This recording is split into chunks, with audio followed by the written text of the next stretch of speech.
Committee की press conference में प्रदेश कार्यकारी अध्यक्ष शहजादा अनवर ने वक्फ संशोधन विधेयक को समाज में ध्रुवीकरण और एक समुदाय को निशाना बनाने वाला बताया। उन्होंने आरोप लगाया कि भाजपा संविधान कमजोर कर अल्पसंख्यकों के अधिकारों को कुचलना चाहती है। प्रदेश अध्यक्ष केशव महतो कमलेश ने कहा कि कांग्रेस विधेयक के प्रावधानों का विरोध करती है, जिसमें वक्फ परिषद में गैर मुस्लिमों को शामिल करना और विवाद निपटारे का अधिकार सरकारी अधिकारियों को देना शामिल है। सम्मेलन में सुबोध कांत सहाय, राजेश ठाकुर, राकेश सिन्हा, सतीश पॉल मुंजनी, मंजूर अंसारी और जोसाई मार्डी सहित कई वरिष्ठ नेता मौजूद थे। सबको कंसेप्ट क्लियर होगा, लेकिन एक आध बात पर आपका ध्यान आकर्षित करना चाहता हूं। क्या आप कल्पना करते हैं कि देवघर का बाबा का जो मंदिर है या देवड़ी मंदिर जो है या किला मंदिर जो है, उसके प्रबंध समिति में कोई नॉन हिंदू वहां पर इंट्रोड्यूस? क्या हम ये उम्मीद करते हैं कि गुरुद्वारा प्रबंधक कमेटी रकाबगंज में है जो वहां पर कोई सिख के अलावा कोई दूसरा आदमी? इस देश में एक मान्य परंपरा रही, और इसकी एक खूबसूरती रही है। जिस प्रकार से यहाँ पर इन्होंने बिल इंट्रोड्यूस किया है, वो पूरी तरह से गैर संवैधानिक है और इनकी मंशा को दर्शा रहा है। एक पूरा सामाजिक आप जो है डीएम के पास पहले जो वक्फ ट्रिब्यूनल को जो पावर था, उस पावर को आप विड्रॉ करने की बात, अभी कोई साथी बोल रहे थे, आप इधर बोल रहे थे, हमारे एक मित्र बोल रहे थे कि आप अभी कैसे बोल रहे हैं। इसलिए अभी बोल रहे हैं कि जो जेपीसी के, जैसा कि हमारे राजेश ठाकुर जी ने बताया, ज्वाइंट पार्लियामेंट्री कमेटी के माननीय सदस्यों में से जो विपक्ष के लोग थे, उन्होंने जो 40 संशोधन दिए थे, उसमें से 90% संशोधनों को मानने से इनकार कर दिया गया। और जिस प्रकार से एडेमेंट है, रिजिड है, संख्या के बल पर संख्या के गुरूर और संख्या बल का घमंड में, क्योंकि लोकसभा के अंदर में इनके पास में आंकड़े हैं, इस वजह से ये सरकार पूरा सामाजिक ताना बाना को तहस नहस करने पर जुटी हुई है। डीएम को पार आप जो है उस कमेटी के अंदर में आप ये डिफाइन कर रहे हैं कि इसमें एमपी को भावना स्पष्ट हो गई शहजादा जी। मेरा सवाल ये है कि आपने 95 में संशोधन किया वक्फ बोर्ड में और 2013 में बाबा मंदिर बैद्यनाथ में डीसी भी मेंबर होते हैं, और ये जरूरी नहीं है कि डीसी हिंदू ही हो। पहला। दूसरी बात, क्या आप मानते हैं कि हिंदू होगा तो मुसलमान की भावनाओं से खिलवाड़ नहीं करेगा? अगर ऐसा है तो क्या आप मानते हैं कि जो भी कांग्रेस के प्रधानमंत्री रहे या देश में जो भी महापुरुष रहे हैं हिंदू, इस्लामिक प्रेयर को, इस्लामिक मान्यताओं को जहां ऑफर किया जाता है या ट्रस्टी मुस्लिम इस्लामिक होता है, उसको उन्होंने ट्रस्ट में दिया है, ताउन किया है, डोनेट किया है, तभी वो वक्फ की प्रॉपर्टी मानी जाएगी। कांग्रेस का कार्यालय वक्फ प्रॉपर्टी नहीं मानी जाएगी। शहजादा जी, एक सवाल मेरा था, आपने कहा कि किसी भी रिलीजन के डिसीजन मेकिंग बॉडी में दूसरे धर्म के लोग नहीं होते हैं, लेकिन ऐसे एग्जांपल बहुत है, जैसे कि बिहार का जो महाबोधि मंदिर है, वहां पे बुद्धिस्ट भी है और हिंदू दोनों एक ही कमेटी में होते हैं, जो कि डिसीजन मेकिंग है। तो वक्फ में कोई हिंदू या गैर धर्म का लोग क्यों नहीं हो सकता? क्योंकि वक्फ की बहुत सारी प्रॉपर्टी हिंदुओं की भी है, कई हिंदू राजा महाराजाओं ने वक्फ को प्रॉपर्टी डोनेट की है, तो अगर कोई हिंदू उसमें आ सकता है, क्या समस्या है? फिर हमने कहा कि हिंदू और मुसलमान की बात नहीं है, अपवादों की बात अलग है, एक्सेप्शन की बात है। अरे पहले जवाब को सुनिए बाबा, बहुत ज्यादा एग्रेसिव है। आप बाबा सुनिए, इसको जो है नहीं, सुनिए, मिस इंटरप्रेट कर रहे हैं। जो वैधानिक पद है डीएम का या कमिश्नर का, बात उसकी नहीं। कल बोलेंगे कि मुख्यमंत्री हिंदू और मुसलमान की बात है, बात उसकी नहीं है। बात है कि इसमें जो है एक गलत मंशा के तहत में आप इंट्रोड्यूस कर रहे हैं, मंशा पर सवाल उठाया जा रहा है, और इसी वजह से हाउस के अंदर और हाउस के बाहर जो है संपूर्ण विपक्ष इसका विरोध कर रहा है।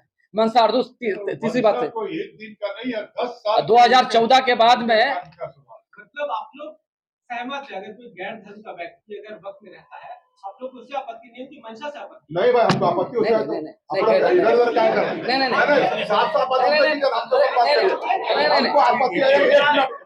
रुकिए, पहले हम आप लोग से जानना था, मतलब ये हुआ कि हमारी, एक मिनट, वक्फ का मतलब ये हुआ कि जो हमारी संपत्ति है, जैसे हम एक मुसलमान हैं, हमारा औलाद नहीं है, बेटा भी नहीं है, बेटी भी नहीं, हम वृद्धावस्था में चले गए, हमारा ये इच्छा हुआ कि हम अपनी संपत्ति को वक्फ कर देंगे। किसके नाम से?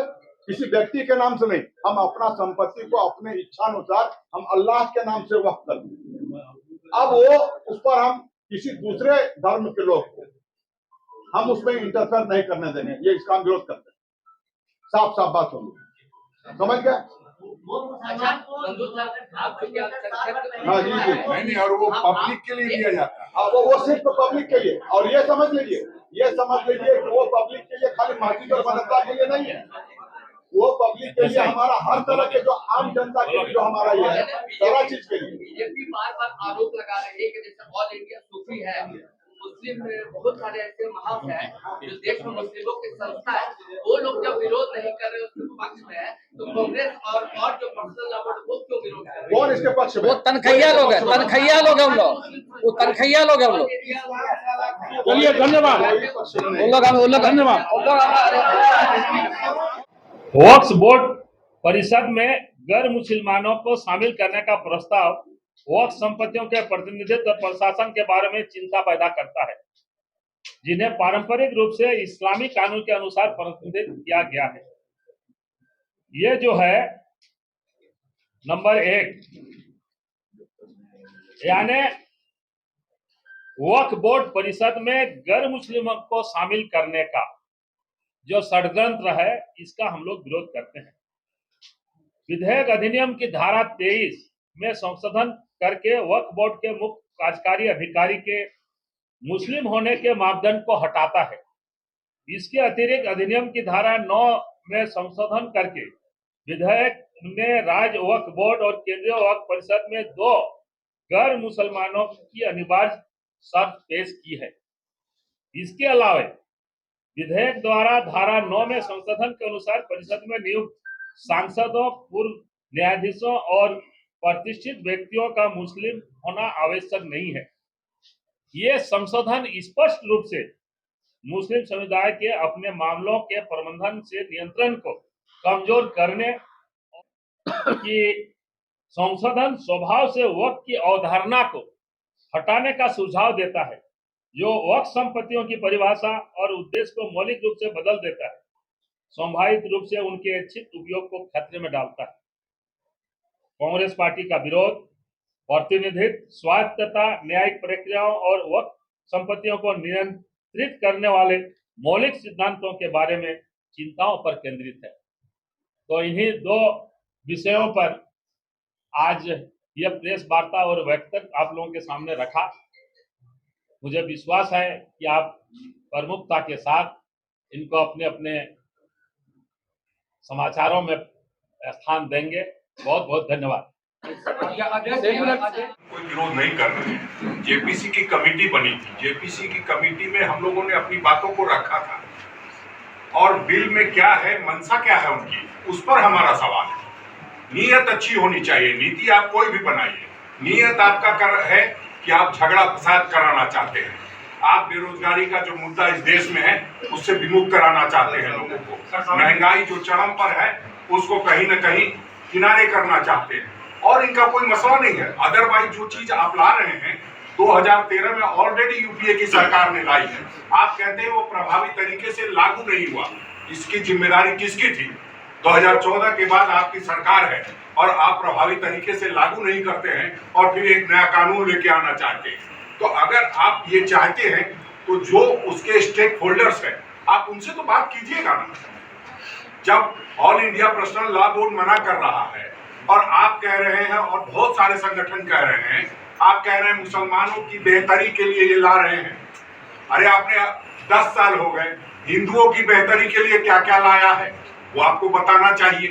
तो आप सिर्फ और सिर्फ इस पूरे देश में नफरत और दहशत फैलाना चाहते हैं, मुद्दों से ध्यान भटकाना चाहते हैं, इसलिए आप इस तरह के कानून लाते हैं। अध्यक्ष जी ने कहा है कि आदिवासियों की जमीन को लेकर के जो आदिवासियों को वन पट्टा देने की बात थी उस पर स्टे लगे हुए मैं समझता हूं 15 से 17 साल हो गए, 17 साल हो गए, आज तक केंद्र सरकार कोई